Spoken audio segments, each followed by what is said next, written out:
On April 22nd, 2025, the town of Pahalgam, nestled in the heart of Kashmir, a strategy that's been coined as the 1,000 cuts to bleed India.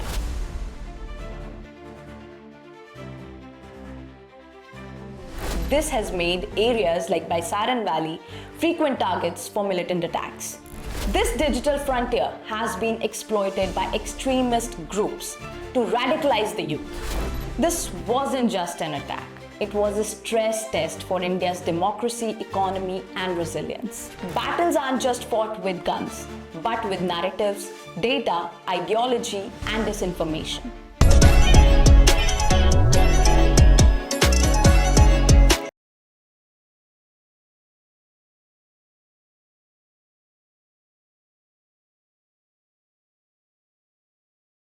On April 22nd, 2025, the town of Pahalgam, nestled in the heart of Kashmir, became the site of yet another brutal attack that shook the nation.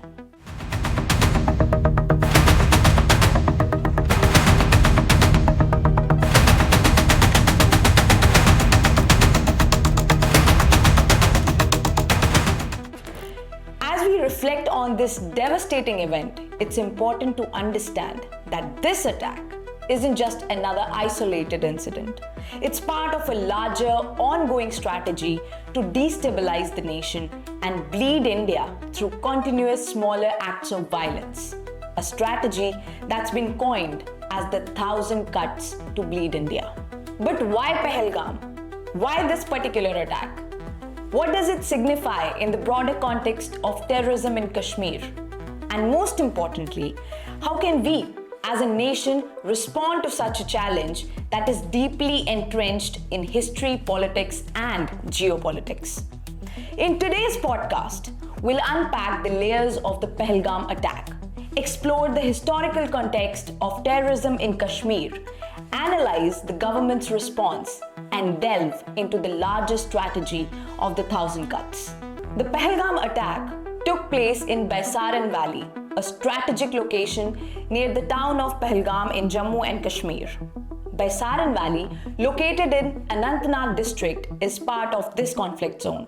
It is strategically important due to its proximity to both military as well as civilian installations, leading to the Amarnath Cave, a major pilgrimage site for the Hindus.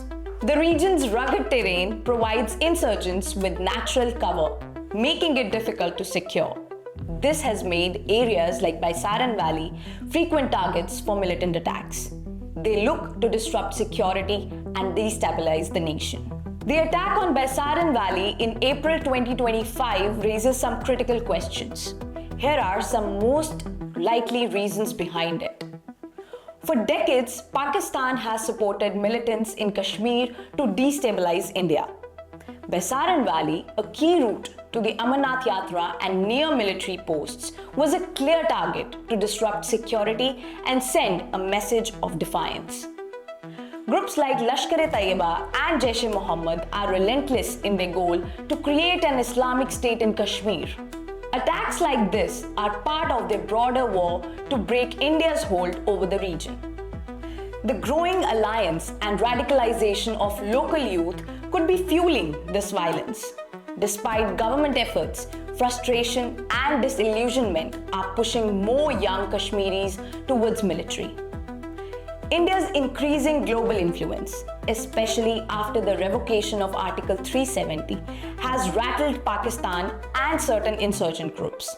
The attack could be an attempt to raise the stakes and reignite international attention on Kashmir. This attack is not just an isolated incident. It's part of a larger ongoing strategy to bleed India. Now let's talk about the role of social media in this radicalization. In today's digital age, the battlefield has expanded beyond physical borders. Social media platforms have become powerful tools, not just for communication, but also for spreading ideologies and influencing young minds. In Kashmir, this digital frontier has been exploited by extremist groups to radicalize the youth.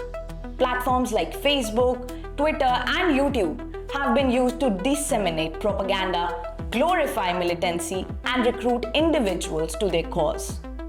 The case of Burhan Wani, a Hizbul Mujahideen commander, is a stark example. Wani utilized social media to project a romanticized image of militancy, attracting many youth followers and becoming a symbol of resistance for some. The Jammu and Kashmir police have identified numerous social media handles involved in spreading radicalization and glorifying terrorism. Their cyber cell has been actively working to curb this digital menace, recognizing the significant role these platforms play in influencing vulnerable minds. Moreover, the recent Pahalgam attack saw a surge in online misinformation and propaganda. Following this incident, a social media war erupted between India and Pakistan, with both sides accusing each other and spreading conflicting narratives. Pakistani users promoted hashtags like #IndiaFalseFlag and circulated AI-generated content mocking Indian leadership, further fueling tensions. This digital warfare not only escalates geopolitical tensions, but also deepens societal divides, making it imperative to address the role of social media in radicalization and conflict. Following the devastating attack in Pahalgam on April 22nd, which claimed the lives of 28 civilians, the Indian government initiated a series of decisive actions to address the immediate security concerns and send a strong message to those who are responsible. The immediate security measures were as follows. Prime Minister Narendra Modi cut short his visit to Saudi Arabia and returned to India to chair an emergency meeting with the Cabinet Committee on Security. Union Home Minister Amit Shah traveled to Srinagar to assess the situation firsthand and coordinate the security response. The Indian Army deployed HAL Dhruv helicopters for counter-terrorism operations in the region. In a significant move, India suspended the Indus Waters Treaty with Pakistan, a long-standing agreement on water sharing. Additionally, India closed the Atari-Wagah border crossing, banned Pakistani nationals from entering under the SAARC visa exemption scheme, and cancelled all previously issued visas. Pakistani military advisors at the High Commission in New Delhi were expelled, and Indian diplomats were withdrawn from Islamabad. Security forces launched a massive crackdown in Kashmir, detaining nearly 2,000 individuals and demolishing the home of suspected militants. These actions, while aimed at eliminating terrorist networks, have raised concerns about potential human rights violations and the alienation of local populations. The situation has led to heightened tensions between India and Pakistan. Pakistan conducted a test launch of its Abdali surface-to-surface ballistic missile, signing its readiness amid escalating hostilities. Both countries have expelled diplomats, closed airspace, and suspended trade, further straining the relations. The Indian public and political leaders have expressed outrage over the attack. Protests erupted across the country and opposition parties, while criticizing certain effects of the government policies. They have largely supported the need for a strong response to terrorism. These comprehensive measures reflect India's commitment to combating terrorism and ensuring national security. However, they also underscore the delicate balance between taking decisive action and maintaining the regional stability. The Pahalgam attack wasn't just a terror strike. It sent shockwaves through India's political, economic, and social fabric. Let's break it down using the Pestl framework. Number 1, political. The attack torpedoed India-Pakistan relations. India suspended the Indus Water Treaty, expelled diplomats, and sealed its borders. Pakistan retaliated with missile tests and airspace bans. Diplomatic ties are on ice, and tensions are nearly boiling. Kashmir's tourism, its lifeline, has collapsed. Over 1 million cancellations, 48 resorts shut down, thousands faced joblessness. With the water sharing treaty on hold, agriculture futures are now uncertain. The attack is targeted based on religion, igniting fear and communal unrest. Kashmiris faced backlash across India. trust between communities is fraying, a dangerous crack in India's social foundation. Social media became a weapon. Fake news, AI-generated propaganda, and digital radicalization surged. India cracked down on Pakistani accounts spreading hate, but the damage was already viral. Military ops in ecologically sensitive Pahalgam region are disrupting its fragile ecosystem. Security lockdowns are choking tourism and harming nature, silently but steadily. Talks of tougher anti-terror laws are gaining ground, but where's the line between national security and civil liberty? The balance is tipping and the world is watching. This wasn't just an attack. It was a stress test for India's democracy, economy, and resilience. The Pahalgam attack has thrust Kashmir into a perilous crossroad, the pursuit of security versus the aspiration for peace. In the wake of this attack, India has intensified its security apparatus in Kashmir. The region has seen increased military deployments, heightened surveillance, and stricter checkpoints. The government's stance is clear: prevent further bloodshed at all costs. This approach aims to dismantle militant networks and restore a sense of safety for residents and visitors alike. However, the path to lasting peace requires more than just military might. It demands addressing the underlying issues that have funded decades of unrest. Engaging with local communities, fostering economic development, and ensuring political representation are crucial steps. Peace isn't just the absence of violence, it's the presence of justice, opportunity, and mutual respect. The global community watches closely. Nations like the United States have urged both India and Pakistan to seek responsible solutions, emphasizing diplomacy over confrontation. International support can play a pivotal role in facilitating dialogue and providing platforms for conflict resolution. Striking the right balance between security and peace is not easy. An overemphasis on security can alienate local populations, while a singular focus on peace without addressing security concerns can leave communities vulnerable.